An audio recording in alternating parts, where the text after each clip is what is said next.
judíos en los días de Jesús pensaban que los demás que vivían en su mundo eran inmundos, eran insignificantes. Ellos menospreciaban al resto de la sociedad que les rodeaba. Uno de los lemas de los fariseos, que se consideraban cercanos a Dios, que se consideraban, que buscaban hacer lo correcto, era este. Este era el lema que tenían: no te levantes contra la vida de tu hermano, contra la vida de tu prójimo. Pero, estos hombres gentiles e inmundos e insignificantes no son nuestros hermanos, no son nuestro prójimo. No es de extrañar que los romanos en aquellos días, en aquella época, describieran a los judíos como personas que odiaban a la raza humana. Porque así es como se mostraban. Nosotros somos hermanos y ustedes son inmundos. Ustedes son lo peor y la lacra de la sociedad. Ahora, al igual que los fariseos en aquella época de Jesús, los evangélicos se consideran cercanos a Dios. Nos consideramos personas que buscamos hacer lo bueno, que consideramos que hacemos el bien dentro de las cosas de Dios. Y como los judíos en la época de Jesús, muchos en nuestro mundo consideran que nosotros, los evangélicos, somos personas que nos consideramos superiores y que odiamos al resto de la sociedad. Eso es lo que el mundo piensa del cristianismo hoy en día. ¿Qué se creen que son estos? Ellos se creen que son mejores que nosotros. Por eso dicen lo que dicen, por eso hacen lo que hacen.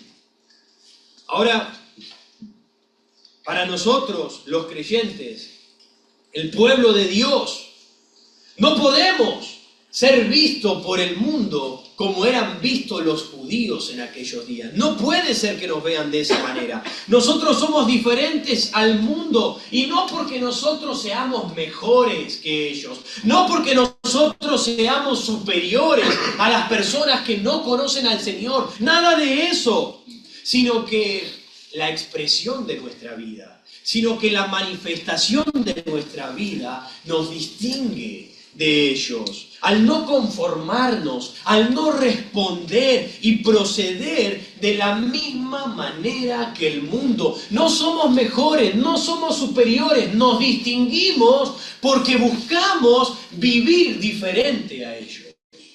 Porque buscamos ser un reflejo del Dios del cielo. Para muchos este mensaje va a ser uno de los mensajes más difíciles de escuchar y quizás aún de poner en práctica, dado que el Señor nos hablará sobre nuestras actitudes personales. ¿Cómo es que nosotros procedemos? ¿Cómo es que nosotros respondemos sobre el agravio, respecto de la venganza y de amar a aquellos que son nuestros enemigos? ¿Cómo es que nosotros nos mostramos? Nos cuenta la historia que Hudson Taylor, un creyente de Inglaterra, llamado a las misiones en China en el año 1865, una tarde este misionero se encontraba a la orilla de uno de los ríos de China, esperando que llegara su barco para cruzarlo a la otra ribera. Mientras él se encontraba ahí y el barco llegaba, cuenta que detrás de él viene un chino rico, con mucho dinero, y no reconoció a Taylor como un extranjero porque él venía vestido como un chino. Él fue a las misiones allá y se amoldó a la cultura de China. Y no lo reconoció como un extranjero y vino por detrás y le pegó un empujón, lo tiró sobre el lodo, sobre el barro, y él se acercó hacia el barco. Dice la historia que Taylor se levantó, se sacudió como pudo el barro que había quedado sobre sus ropas, pero él no dijo ninguna palabra contra este hombre. Pero lo interesante es que cuando este hombre, este chino, quiso subirse a la barca, el otro compatriota de ese chino le dijo: no te voy a llevar. Y se quedó sorprendido. ¿Por qué no me vas a llevar? Voy a llevar a ese extranjero porque él pidió el barco y él estaba primero, así que a él lo voy a llevar. Y más sorprendido se quedó aún cuando Taylor se subió a la barca, todo embarrado, sin decirle nada el hombre, y le invitó a subirse juntamente a la barca con él para cruzarlo a la otra ribera. En ese mismo momento, Hudson Taylor, él comenzó a explicarle a ese hombre qué había en él que lo llevaba a comportarse de esa manera. Él comenzó a hablarle a ese chino orgulloso cuál era el poder de Dios y qué lo distinguía a él del resto de la humanidad. Él pudo predicarle el Evangelio. Cuanto más, hermanos, nos acercamos a Jesús, más perdemos el interés a nuestros propios derechos. Cuanto más grande se hace Jesús delante de nuestros ojos, menos importante nos volvemos nosotros a nuestros propios ojos. El Hijo del Reino son un reflejo del Dios del cielo. Nuestro primer punto en esta mañana es el versículo 38. Dice, oísteis que fue dicho, ojo por ojo y diente por diente. Nuestro punto es torciendo la ley gubernamental. Torciendo la ley gubernamental. En Génesis capítulo 1 nos muestra que los seres humanos fueron hechos, Adán y Eva, fueron hechos a la imagen y a la semejanza de Dios. Por ende, los seres humanos somos seres racionales y somos seres morales, cada uno de nosotros. Ahora, el ser moral implica que nosotros entendemos lo que es bueno de lo que es malo. Entendemos lo que es justo de lo que es injusto. Y como fuimos hechos a la semejanza de nuestro Dios, también tenemos ese sentido de indignación cuando vemos algún tipo de injusticia. Cuando vemos algo que no nos parece justo, cuando vemos algo que no nos gusta, entonces en nosotros se despierta esa indignación. Y eso es parte de nuestra naturaleza humana. Por causa de la caída, ahora nuestra semejanza moral con Dios se vio distorsionada por nuestra separación con Él, haciendo que nuestro sentido de justicia ahora se vea comprometido, se vea distorsionado. Una manera de degenerar este sentido de justicia es por medio de renacer la venganza en nuestro corazón. Eso es una justicia distorsionada por causa de haberse roto esa semejanza con Dios.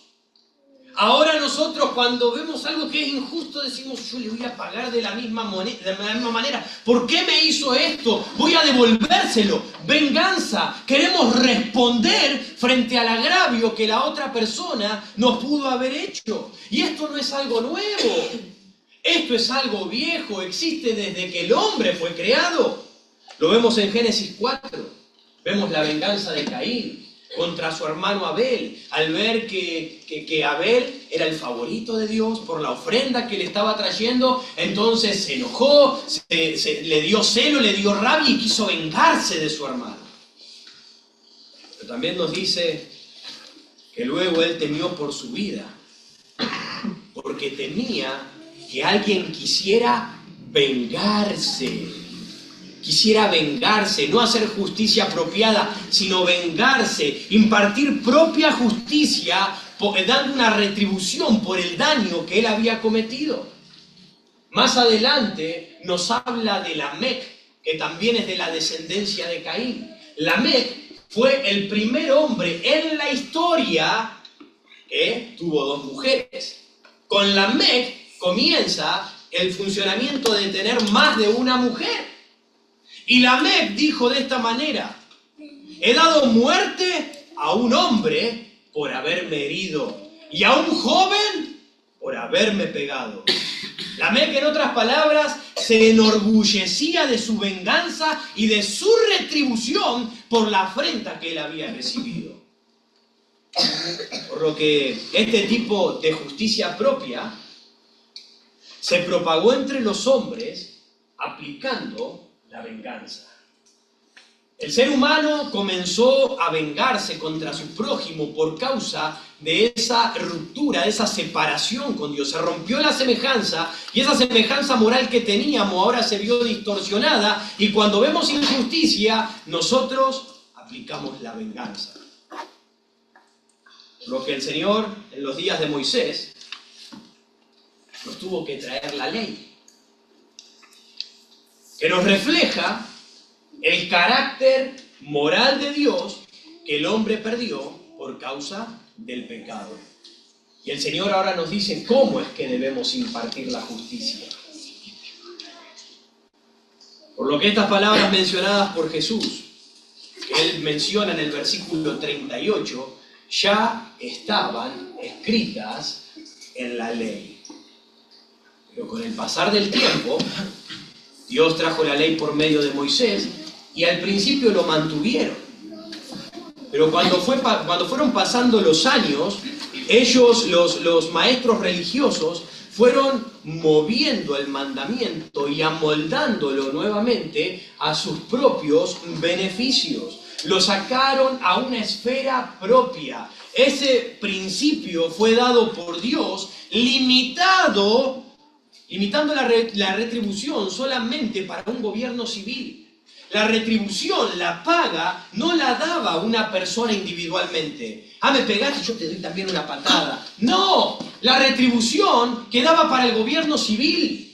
Ellos eran los que estaban encargados de entonces dar una paga por causa de lo que habían hecho.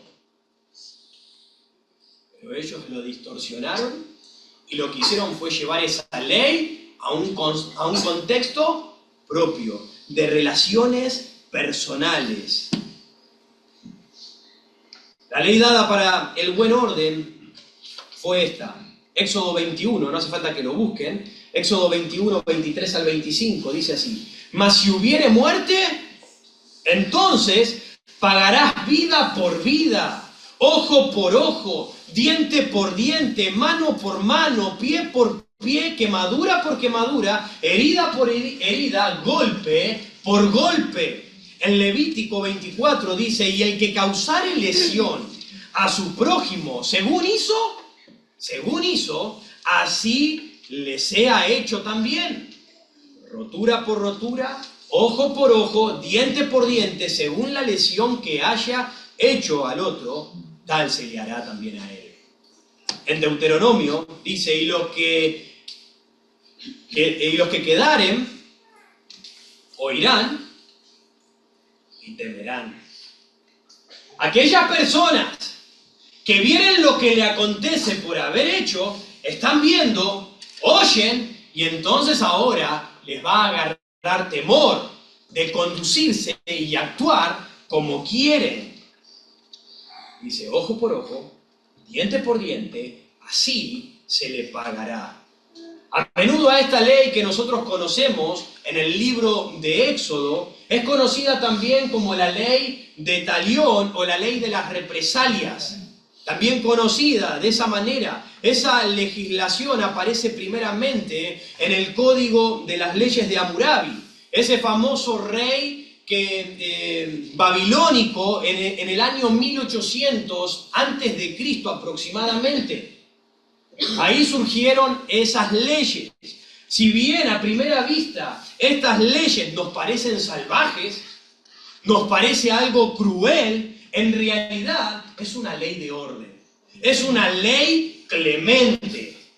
Es una ley que mantiene el orden dentro de la sociedad. Dado que en la ley de Moisés la venganza no era propia de cada individuo, sino que se limitaba a una administración judicial. Había un grupo de personas encargado de juzgar tal situación y de poner el pago. a lo que habían hecho. Se necesitaban por lo menos 2 o 3 testigos para corroborar el testimonio. Había una cierta protección legal. No era que cada uno venía y hacía lo que bien le parecía. Me saco un ojo y le saco un ojo. Me saco un diente y le saco un diente. No. Había una reglamentación gubernamental. Esta ley fue dada con el fin de que el hombre supiese que sus malas intenciones serían castigadas de la misma manera que pensó hacer daño. ¿Se dan cuenta? Eso es lo que estaba tratando de mostrar, para que temieran y no hicieran daño a su prójimo. Era una forma de refrenar las malas acciones desmedidas. ¿Recuerdan la regla de oro en el Nuevo Testamento? Nos dice, no hagas con tu prójimo como no quieres que hagan contigo. Si no quieren que te saquen un diente, entonces ¿por qué vas a golpear a la gente? Si no quieres que te hagan esto, entonces ¿por qué tú lo haces? No hagas con el otro lo que tú no quieres que hagan contigo. Y eso era la misma ley que se estaba aplicando. Lo que tú hagas se te va a retribuir de la misma manera. Estas disposiciones dadas por Dios fueron dadas para proteger al inocente y garantizar que la retribución no rebasara la ofensa. Dado que quizás por el enojo, a uno le sacaron un diente y por el enojo, la rabia que tiene, yo le saco un ojo. O a uno le sacaron un ojo y por la furia que tiene en ese momento quiere arrebatarle la vida a la otra persona. Para eso se habían establecido estas reglas, no podían hacer lo que quisieran. Cada uno como quisiera. Estas leyes regulaban el descontrol en la sociedad, para que no fuera cada uno por el camino haciendo lo que bien le pareciera, con sus ataques de ira y aplicando la ley como quisiera. Los escribas y fariseos ahora habían tomado esta reglamentación gubernamental de Dios y ellos la habían torcido y la estaban aplicando a su propio beneficio. Eso es lo que ellos estaban haciendo. En lugar de utilizarla para la protección, la usaron para justificar represalias personales contra sus enemigos. Lo hicieron algo personal, bajaron el nivel de la ley. Por ejemplo, ¿te estafó en un negocio? ¿Te estafó en un negocio? Págale con la misma moneda. ¡Estafalo! ¿Te avergonzó delante de todas las personas? Págale con la misma moneda y avergüénzalo también delante de todas las personas. ¿Te miró mal? ¡Míralo mal entonces! ¿Te odia? Entonces tú también ódialo. ¿No te presta? ¿No te ayuda? Entonces tú tampoco. No le prestes ni le ayudes en nada a esa persona. ¿Esa persona no quiere ser tu amigo? ¡Bien! Entonces difámalo y que no sea amigo de nadie. Ellos llevaron la reglamentación al extremo. Por eso nos dice en el versículo 46, oíste que fue dicho, amarás a tu prójimo y aborrecerás a tu enemigo. Díganme por favor dónde dice ese mandamiento en las Escrituras. ¡En ningún lado! Ama a tu prójimo y aborrece a tu enemigo. Nunca fueron esas palabras de parte de la boca de Dios. Nunca salieron. Pero los fariseos y los escribas manipularon el mandamiento para moldarlo a ellos. Entonces, ¿qué hicieron? Yo aborrezco entonces a mis enemigos. Y le pago de la misma manera que ellos me pagan. Pero Dios nunca lo dijo. Por el contrario, en Levítico capítulo 18 dice, amarás a tu prójimo como a ti mismo. Ese había sido el mandamiento de Dios. Algunos creen que el amor al prójimo y a los enemigos es algo del Nuevo Testamento.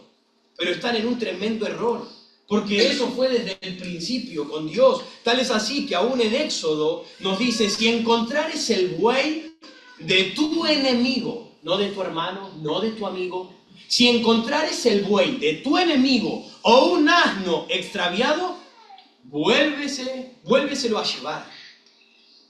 Si es tu enemigo y tú te encuentras con el asnito, este es el burrito de él.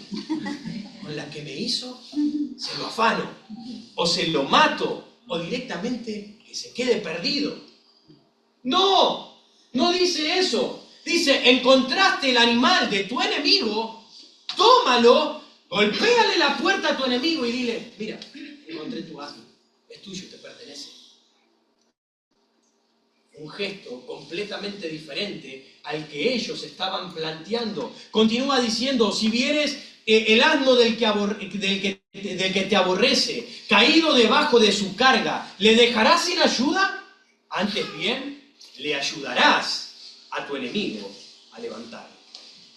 Tú te vas a detener y vas a ayudar a esa persona que te odia, esa persona que te hizo daño, esa persona que te hizo mal. Tú le vas a ayudar con el problema que está teniendo. El mandato de Dios nunca fue odiar a nuestros enemigos y pagar con la misma moneda. Nunca fue así, sino amarles y ayudarles, aunque me odien, aunque me hagan mal.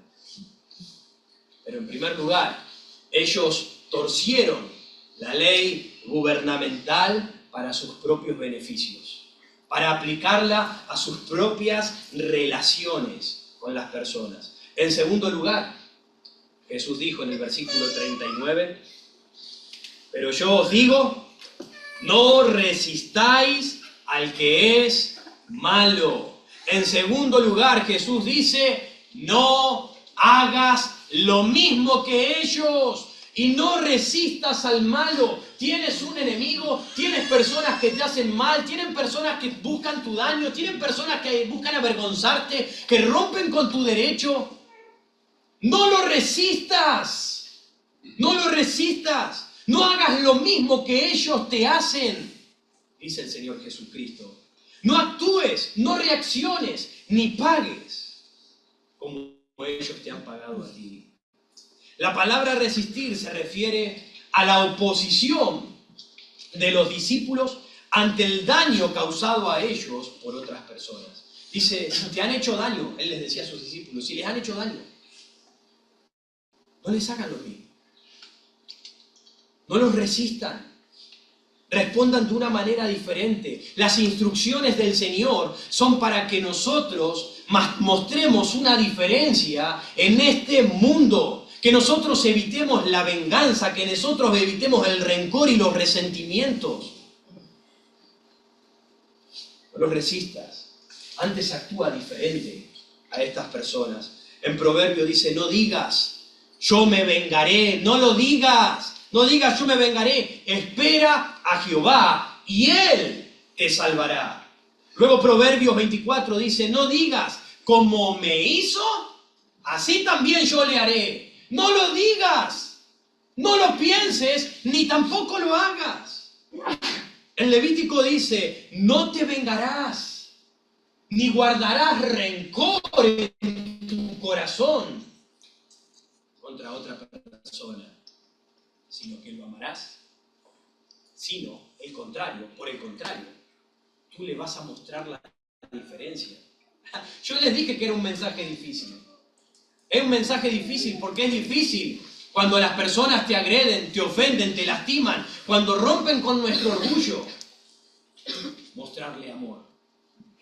Es muy difícil poner en práctica este mensaje.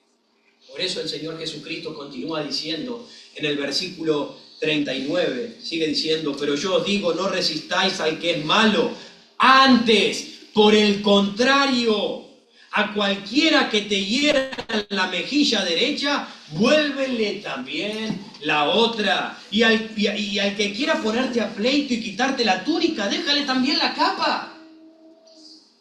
Y cualquiera que te obligue a llevar la carga por 1 milla, ve con él 2. Cualquiera que te hiera, ponle también la otra. ¿Es fácil? Sí que es difícil. Sumamente difícil responder a esto, pero no imposible, porque Dios no pide, como dije anteriormente en Levítico, Dios no pide algo de lo cual Él no ha hecho provisión. Él ya hizo provisión y por eso ahora nos pide que nosotros caminemos de esta manera, porque nosotros sí podemos, a través de la gracia de Dios, mostrar la diferencia en este mundo. Sí podemos hacerlo. Y si no lo hacemos, entonces eres inútil delante de Dios, porque no estás cumpliendo con la función que Dios quiere para tu vida. No estás mostrando a Cristo como el Señor quiere que lo muestres. La frase, si te hieren en la mejilla, esa frase, por lo general, culturalmente, en aquellos días, se refería a una bofetada con la mano abierta. Si te meten un cachetazo, estás hablando y estás discutiendo y por algún motivo te dicen,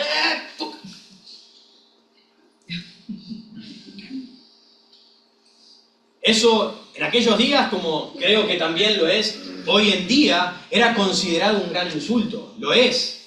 Es una forma degradante. Es una expresión de deshonra. Rompen con nuestro orgullo. Pero el Señor dice que debemos soportar los insultos que nos hacen. Eso era una forma de insultar, un cachetazo. Nosotros debemos soportar el insulto, debemos soportar las ofensas y no resistir al malo. La tendencia normal, natural de cualquier persona es: me diste un cachetazo y te doy dos. Te devuelvo dos, me diste un trompadón y te doy otro. Es la forma en la que nosotros por lo general solemos responder.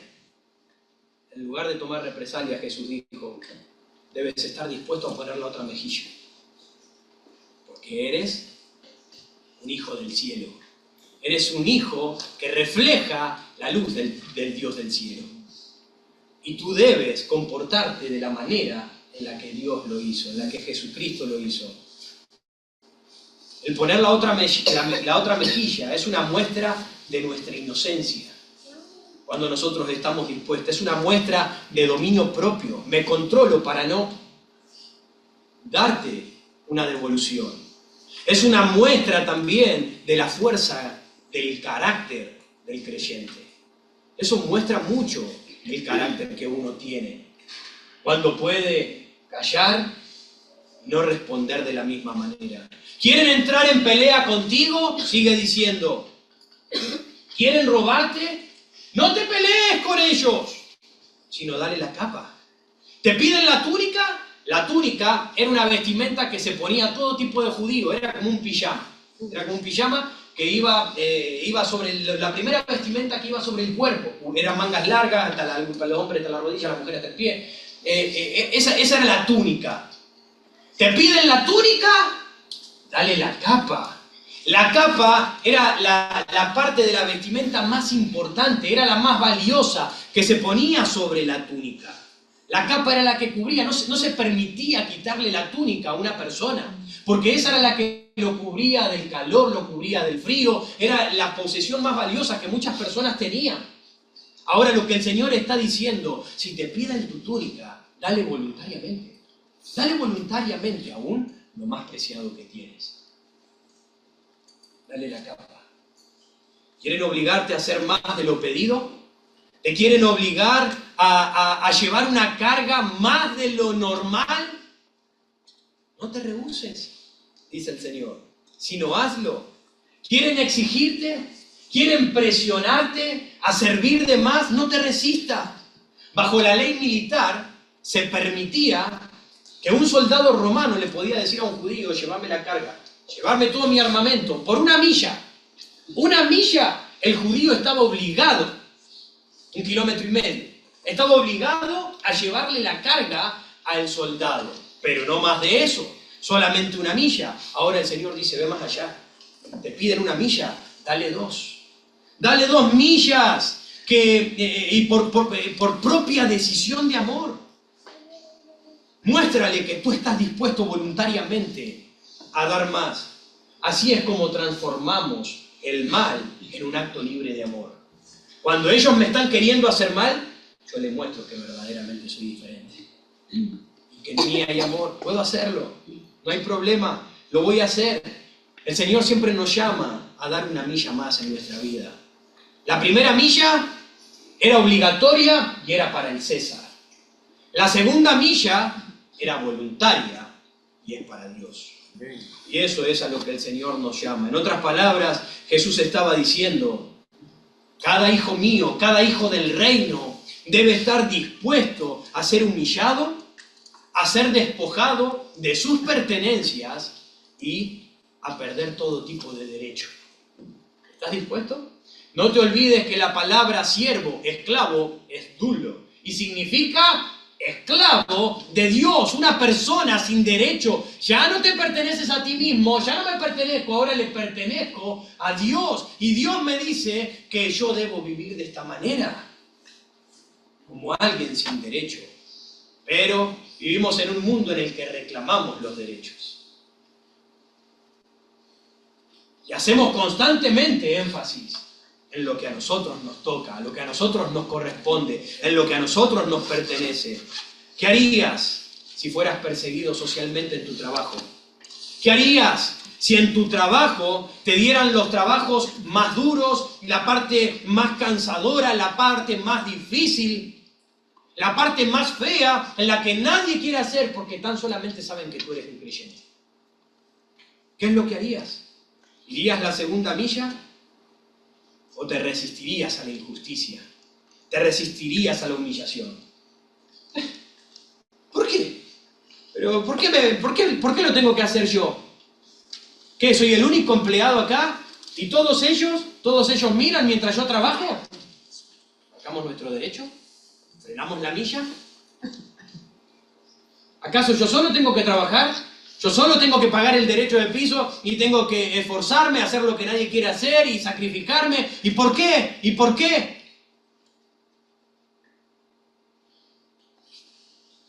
¿Estaríamos dispuestos a humillarnos y hacer una milla extra? ¿Estamos dispuestos a decir, está bien, lo hago? Podemos decir, no soy el único empleado, pero lo hago. Hacemos notar, quizás. Hacemos notar la diferencia y la injusticia, la veo, pero la hago. Igualmente, eso marca una milla extra voluntariamente para el Señor y hace ver la vergüenza de esas personas y la necesidad que ellos tienen de Cristo al ver nuestra diferencia en este mundo. Ojo, el Señor no nos está diciendo que no debemos resistir el mal o que el mal nunca debe de ser resistido. No, nunca digamos nada. No, nunca hablemos de él. No, dejémoslo pasar constantemente. Dios no está diciéndonos eso, porque Jesús mismo demostró con su vida que el mal debe ser resistido. Es más, Él entró en el templo y dice que pateó las mesas, tiró la silla de los cambistas y los echó a todos de ahí. La indignación que Él tenía por el mal que estaban haciendo dentro de la casa de Dios. Hay que resistir el mal, hay que resistir el mal. Santiago dijo, resistid al diablo, y nosotros debemos resistir toda obra diabólica. Ahora, Jesús no nos está diciendo tampoco que uno no pueda sentirse ofendido por el agravio. ¿Te vas a ofender? Sí. ¿Te va a hacer mal? Sí. Él no está diciendo que no te ofendas por eso, que no te sientas mal por lo que te hicieron, sino que aunque estemos ofendidos y sepamos que es una injusticia, no respondamos haciendo nuestra propia justicia. No respondas de esa manera, dice el Señor, porque el verdadero cristiano ha aprendido a no devolver mal por mal. Él no devuelve el mal que recibe, sea insulto, sea odio o sea algún golpe.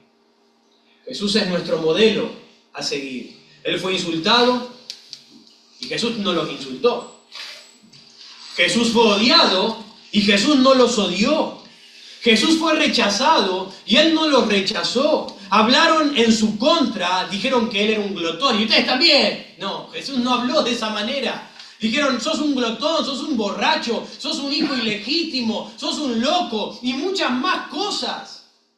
Pero podemos ver en su vida que Él mismo vivía este principio de no devolver mal por mal, sino devolver el bien por el mal que estaba recibiendo. Pablo dijo a los Romanos capítulo 12, no paguéis a nadie mal por mal, antes procurad lo bueno delante de todos los hombres, hagan lo bueno No os venguéis vosotros mismos, amados míos, sino dad lugar a la ira de Dios.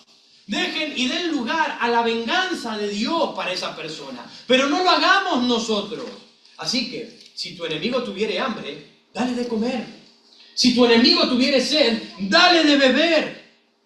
No seas vencido de lo malo, sino vence con el bien el mal.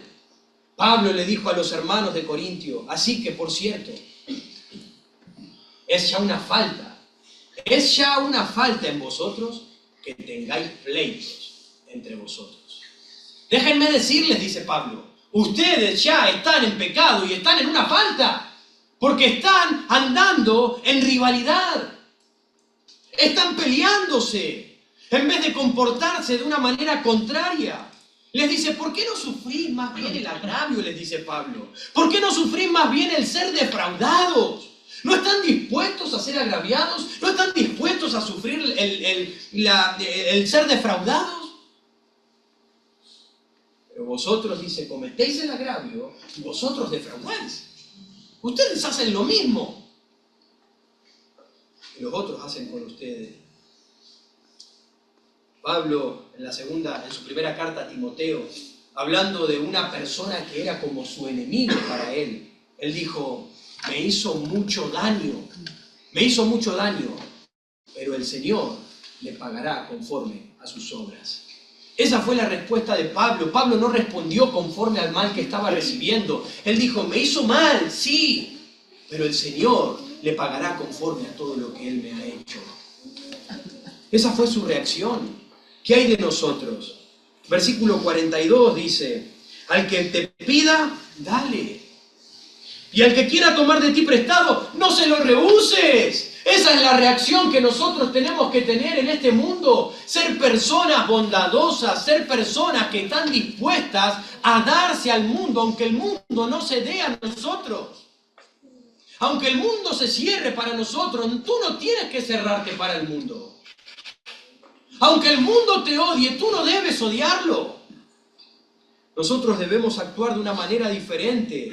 Un comentarista dijo, el bien por el bien es natural, es algo normal. ¿Quién no le da bien a una persona que le da bien? Si me aman, yo te amo. Es algo natural. Continúa diciendo, el mal por el bien es algo diabólico, es algo perverso. ¿Estás dando mal cuando la otra persona te está dando bien? Eso es diabólico. Ahora, pagar el bien cuando tú recibes el mal, eso es algo divino. Eso es del poder de Dios obrando en la vida de la persona. Es algo muy difícil de hacer y la única forma de hacerlo es con el poder de Dios en uno. Que aunque me agreden, aunque me golpean, aunque me quitan el derecho, aunque me exigen más de lo debido, yo no respondo de la misma manera. Eso muestra el poder de Dios en uno. El Hijo del Reino es un reflejo del Dios del cielo. ¿Lo eres?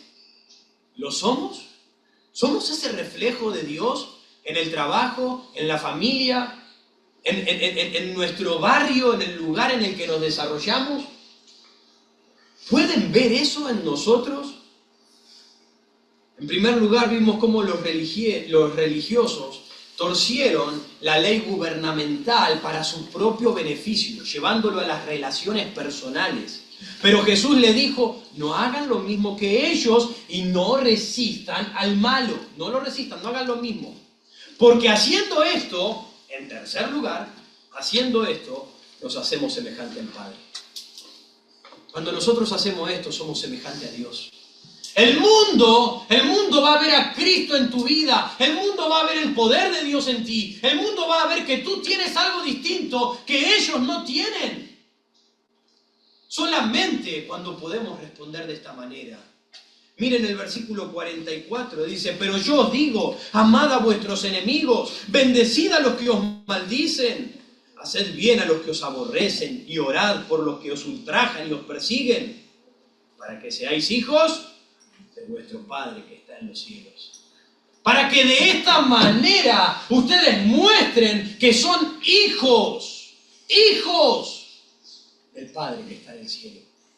De esa manera lo mostramos. Versículo 48, sed pues vosotros perfectos como vuestro Padre que está en los cielos es perfecto. Jesús nos habla de una justicia que debe caracterizar a todos los súbditos del reino.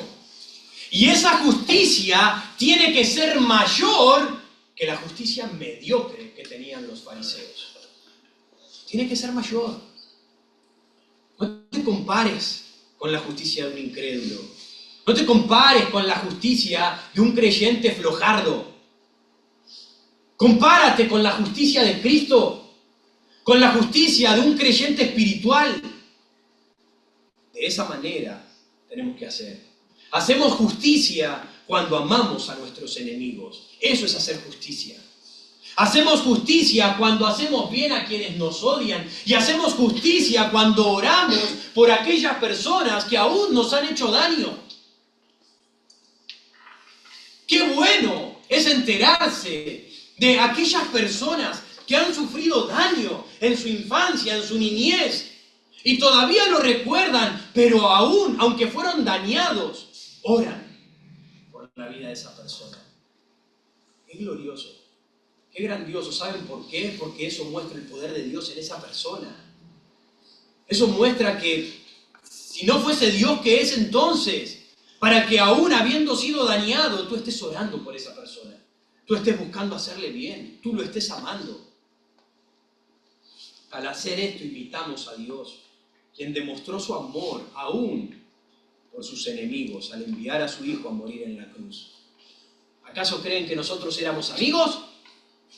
¿Éramos tan amigos de Dios? ¿Éramos tan amigos de Dios que Él dijo, yo voy a salvar a mis amigos? Éramos enemigos de Dios. Éramos sus enemigos. Nosotros lo abofeteamos.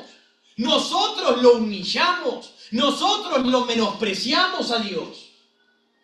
Pero Él estuvo dispuesto a sacrificar su vida por amor para salvarnos a nosotros. Y así hacer salir cada día su sol sobre justos y injustos. Porque Dios es bueno. Porque Dios no paga de la misma manera en que el hombre le paga a Él.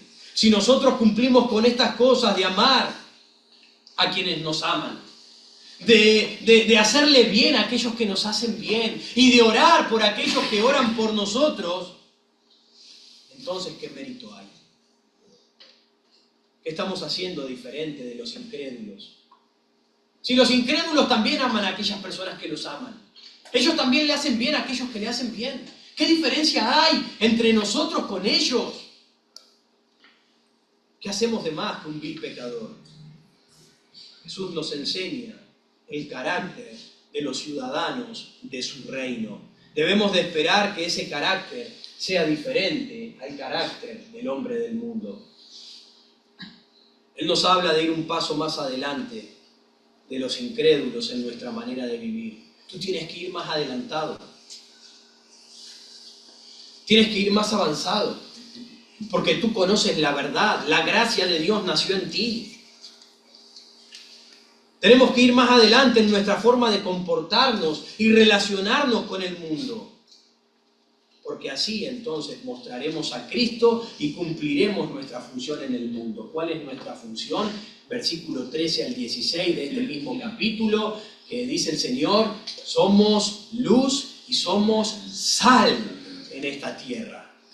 Solamente haciendo esto vamos a reflejar la luz de Cristo. Solamente haciendo esto vamos a dar sabor a la tierra en la que vivimos. De otra manera, está siendo inútil en la obra de Dios.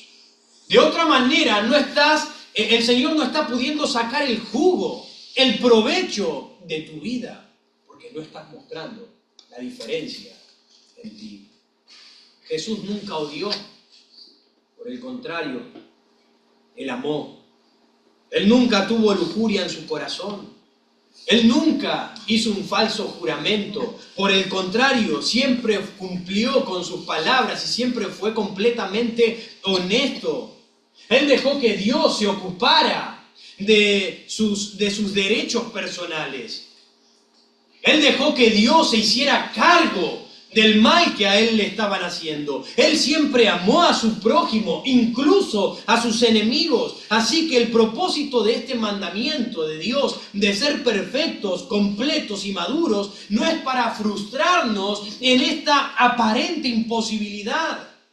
Porque pensamos, es imposible ser perfectos, es imposible ser como Dios, es imposible actuar y vivir de la misma manera que Dios. Dios no quiere frustrarte con esta aparente imposibilidad, sino inspirarnos.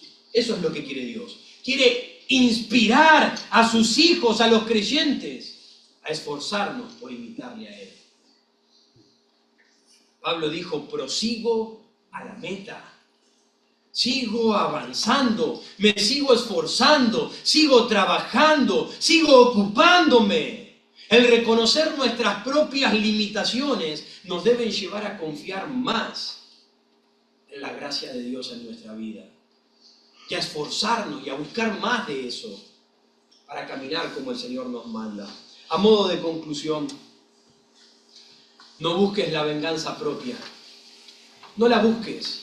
El ojo por ojo es un tipo de justicia gubernamental. Es un tipo de justicia para mantener orden. No es una justicia personal. Dios no estableció esto para que tú te desquites de la misma manera que ellos responden contra ti. No, para eso lo tenemos a Dios. Para esperar en su gracia y en su respuesta, en su favor, hacia nosotros, frente al daño que recibimos. Y para eso el Señor se ocupó de poner gobernantes que llevan la espada para impartir la justicia. Así que no busques la venganza propia. Paga de una manera diferente a aquellos que te rodean. Debes estar dispuesto a dar bien cuando recibes el mal. Debes estar dispuesto a sufrir si es necesario, siendo paciente y soportando la injusticia. Eso no lo digo yo, eso es lo que el Señor demanda de nosotros como sus hijos. Sé diferente a ellos, porque de esa manera somos semejantes al Padre. Primera de Pedro dice, como hijos obedientes, no desobedientes. Como hijos obedientes, no os conforméis a los deseos que antes tenías estando en vuestra ignorancia. Ese deseo de venganza, ese deseo de desquite, ese deseo de devolver el mal que te han dado. Como hijos obedientes, no vuelvas a responder bajo esos mismos deseos, sino como aquel que os llamó es santo, sed también vosotros santos en toda vuestra manera de vivir. Porque escrito está, sed santos, porque yo soy santo. El Hijo del Reino es un reflejo del Dios del cielo. Está siendo el reflejo de la persona de Dios en tu vida. ¿Cómo te estás conduciendo en cada área de tu vida personal? En tu trabajo, en tu familia, con tus compañeros, con tus vecinos, con tus amigos. ¿Cómo respondes cuando atentan contra ti? ¿Estás dispuesto a ir una milla extra para el Señor voluntariamente? ¿Estás dispuesto a mostrar el amor de Dios voluntario? ¿Estás dispuesto? ¿O vas a seguir pagando de la misma manera? Solamente siendo diferente, no resistiéndonos, es cuando vamos a mostrar al Señor en nuestra vida. Inclinamos nuestros rostros, vamos a orar.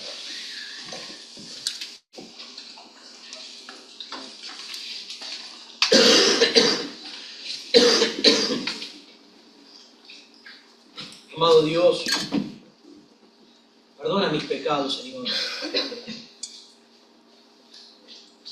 Perdóname, Señor, porque tú sabes que a mí me cuesta también poner en práctica esta verdad. Danos sabiduría para saber, Señor, cuándo debemos actuar, cuándo debemos enfrentar y cuándo debemos callar, Señor. Enséñanos, necesitamos de tu discernimiento, necesitamos de tu sabiduría, Señor, porque cada situación es diferente. Ayúdanos, Señor. Cuando nos obligan a hacer pecado, sabemos que no debemos ceder a eso, sabemos que no debemos hacerlo. Pero cuando nos exigen algo que aún está en nuestro poder, a poder tener la humildad de soportarlo y mostrar tu poder en nosotros. Como este hombre, este creyente, este hijo tuyo, este misionero a China, Hudson Taylor, Señor, que aún siendo humillado, habiendo sido tirado al barro, él se levantó, no discutió y le dio lugar juntamente con él. Ayúdanos, Señor, porque eso es lo que tú haces con nosotros. Con los ojos cerrados, tómate el tiempo. Hermano, creyente, aquel que ya fue perdonado, salvado, limpiado por la sangre de Jesús. Tómate el tiempo para pensar cómo está tu vida. ¿Hay diferencia entre tú y el incrédulo? ¿Reflejas al Dios del cielo como hijo del reino? ¿Qué estás haciendo? Puedes en esta hora pedirle perdón al Señor y puedes pedirle gracia para poder empezar a aplicarlo de ahora en adelante. Pídele que te ayude con tu jefe, con tu compañero, pídele que te ayude con tu familia, dile que te ayude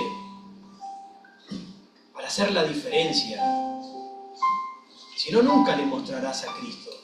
Ellos se preguntarán, ¿qué tiene de diferente esta persona? ¿Qué tiene de diferente? Solamente habla de Jesús, pero no hay nada de diferente. Pídele al Señor. Mi amigo, tú que estás aquí y no conoces al Señor, tú que aún estás muerto, perdido en tus delitos y en tus pecados, tú que estás camino al infierno por causa de tus maldades, amigo, arrepiéntete. Tú eres enemigo de Dios. Le has volteado el rostro hasta este día. Le has insultado, le has faltado el respeto, le has humillado, pero aún así Él vino a buscarte. Aún así Él derramó su amor en la cruz por ti. Ven a Él, pídele perdón.